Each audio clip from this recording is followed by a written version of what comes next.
Good morning. Praise the lord. સવારની સલામ. ફરીને એકવાર જીવતા ઈશ્વરની પ્રેઝન્સમાં તેમનું ભજન કરવાના માટે અને તેમની સ્તુતિ કરવાના માટે અને તેમની આરાધના કરવાના માટે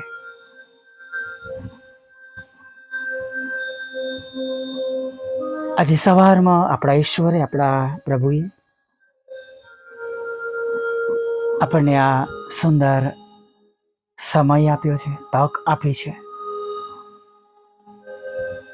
પ્રભુની સ્તુતિ કરીએ અને પ્રભુની આરાધના કરીએ. હું વિશ્વાસ કરું છું અને તમને પણ કહું છું, જો તમે પ્રભુ પર ભરોસો કરો છો તો વિશ્વાસ કરજો કે પ્રભુએ તમારું કષ્ટ જોયું છે.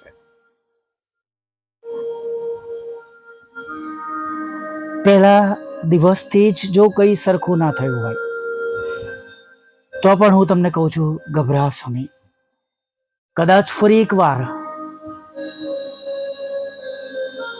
આપણે માર્ચના છેલ્લા અઠવાડિયામાં, છેલ્લા દિવસોમાં પ્રવેશ કરવાના કેમ ના હોય.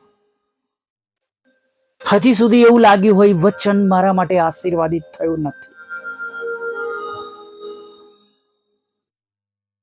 યશાયા 49 અને 23 મેં લખી રાખી છે.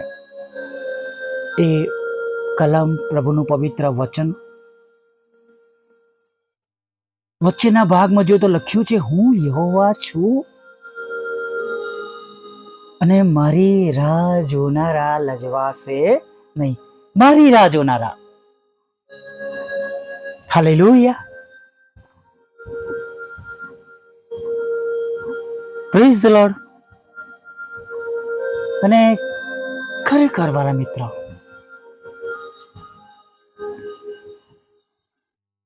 જ્યારે પ્રભુ પર ભરોસો કરીએ છીએ, વિશ્વાસ કરીએ છીએ, તેમની પાછળ ચાલીએ છીએ, તેમના રાજ્યને, તેમના ન્યાયપણાને આપણે શોધીએ છીએ, આપણા જીવનોમાં દરેક પરિસ્થિતિમાં, દરેક સંજોગોમાં આપણે તેમને અગ્રે સ્થાને રાખીએ છીએ,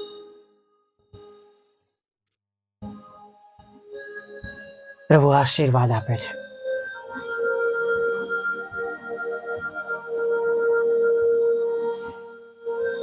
મિસરમાં તેના લોકોને પ્રભુ ત્યાં પણ આશીર્વાદિત કરે છે અને બાબેલની ગુલામીમાં પણ પ્રભુ આશીર્વાદિત કરે છે. દુઃખ અને સંકટના સમયમાં આપણે ઘણીવાર આ બાબતો યાદ કરીએ છીએ.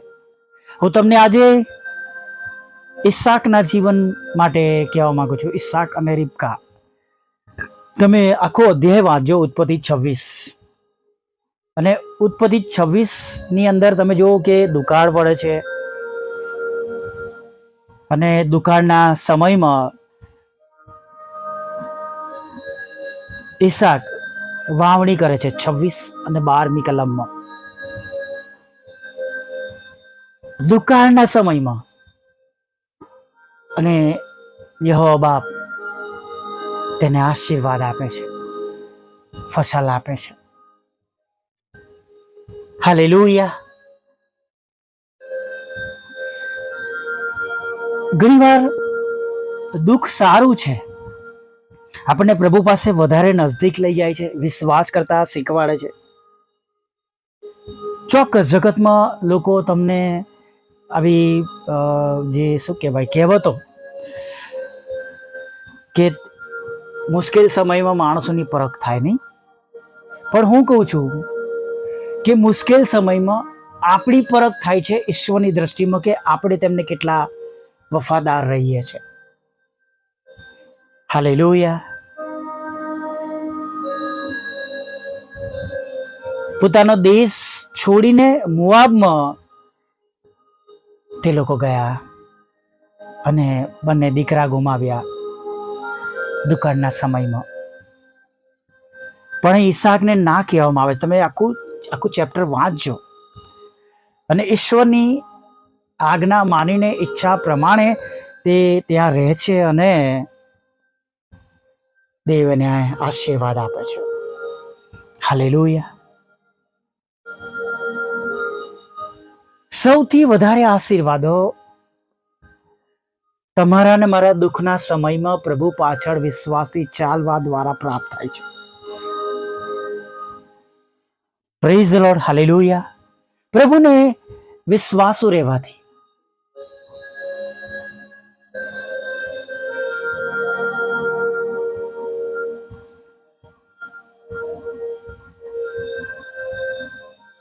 એક વખત એક નાનું ચર્ચ હતું.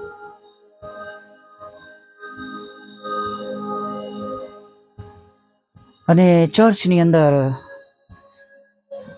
ઘણા સમયથી એક બાળક સાહેબ એ ભજન સેવાઓ ચલાવતા હતા. થોડા લોકો અને એક કમિટી મેમ્બરે એક રવિવારે ભજન સેવા પૂરી થયા બાદ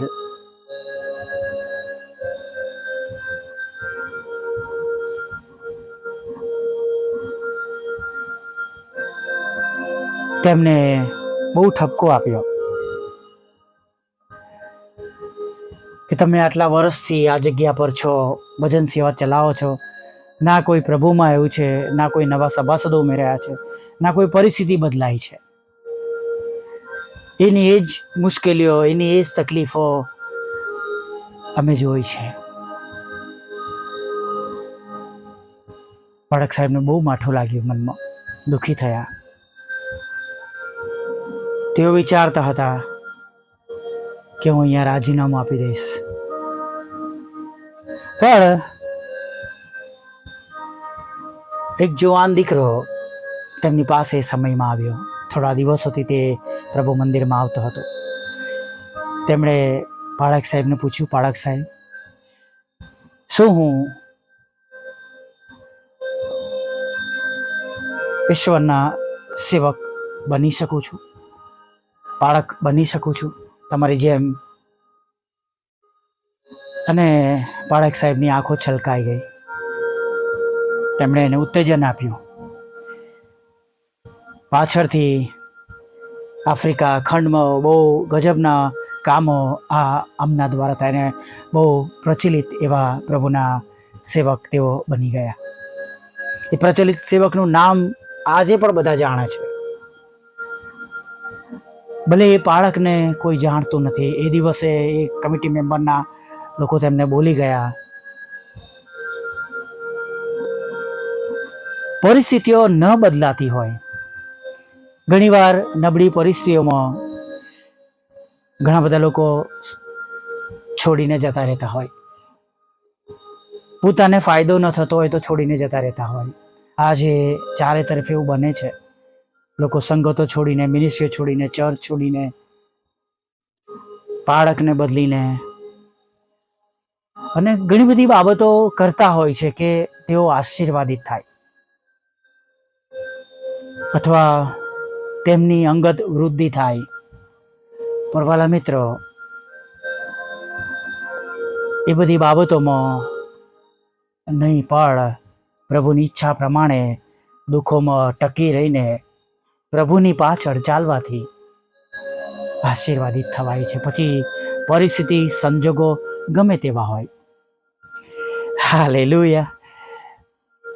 મૂસાને દેવે મહેલમાં મોકલ્યો. Hallelujah.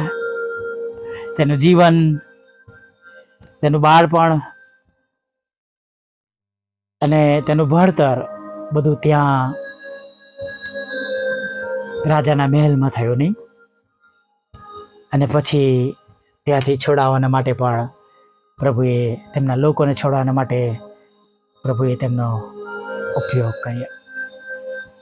Praise the lord. Be still, be courage. પ્રભુમાં સ્ટ્રોંગ રહીએ, મજબૂત રહીએ, વિશ્વાસ કરીએ અને વિશ્વાસ ન ગુમાવીએ. જુઓ કે આગળ આ પરિસ્થિતિમાં પ્રભુ કેવા સંભાળે છે, આશીર્વાદ આપે છે. હાલેલુયા. નાની પ્રાર્થના સાથે આગળ વધી. ભલા પ્રભુ, અમે તમારી સ્તુતિ કરીએ છીએ અને અમે તમારો પુષ્કળ આભાર માનીએ છીએ. એટલે પ્રભુ, આભાર માનતા, સ્તુતિ કરતા, આરાધના કરતા પ્રભુ, અમે તમારા ચરણોમાં નમી જઈએ છીએ. પ્રભુ, અમે આજે સવાર બે વિશ્વાસ કરીએ છીએ કે પ્રભુ, અમારી પરિસ્થિતિ ગમે તેવી હોય, પણ અમારી પરિસ્થિતિઓમાં જ પ્રભુ તમે અમને આશીર્વાદિત કરી શકો છો. હા પ્રભુ,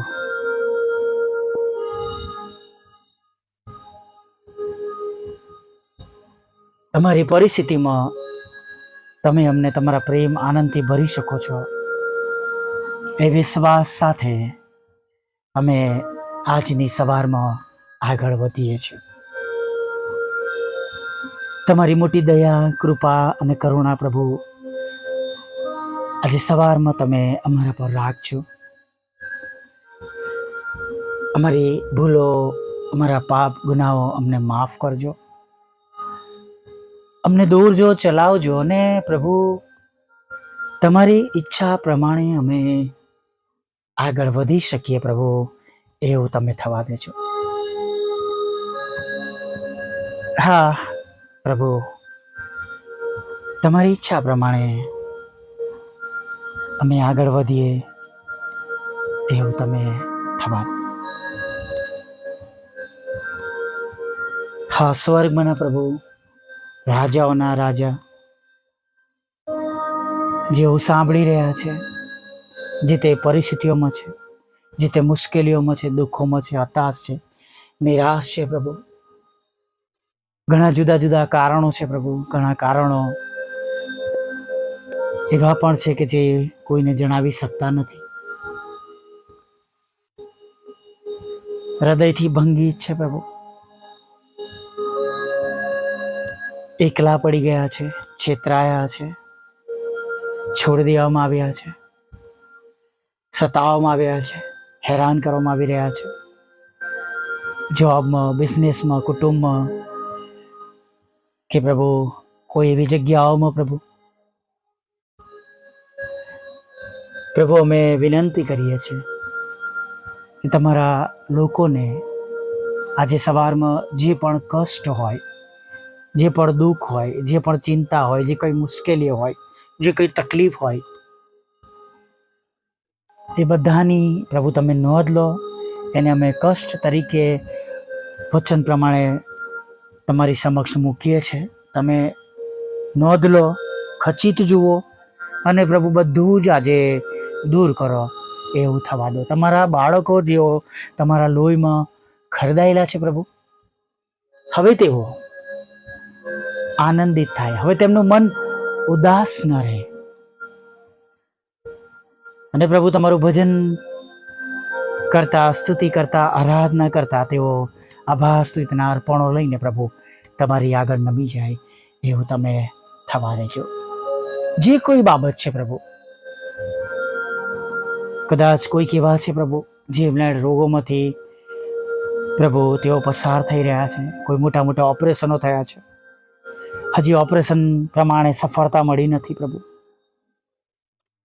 પ્રભુ કેન્સર જેવા રોગો છે પ્રભુ, અમે પ્રાર્થના કરીએ છીએ પ્રભુ દયા કરો.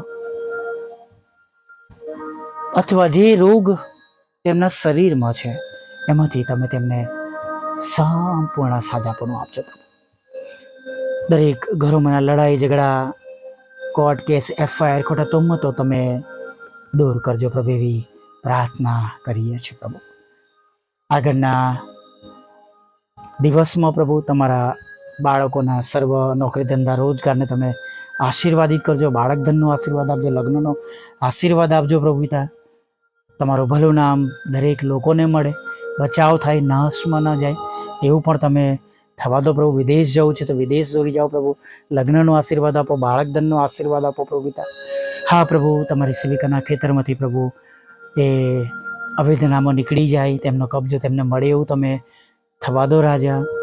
સાથે પ્રભુ અમે પ્રાર્થના કરીએ છીએ પ્રભુ, તમારા સેવક અને સેવિકાનું એ મકાન વેચાઈ જાય.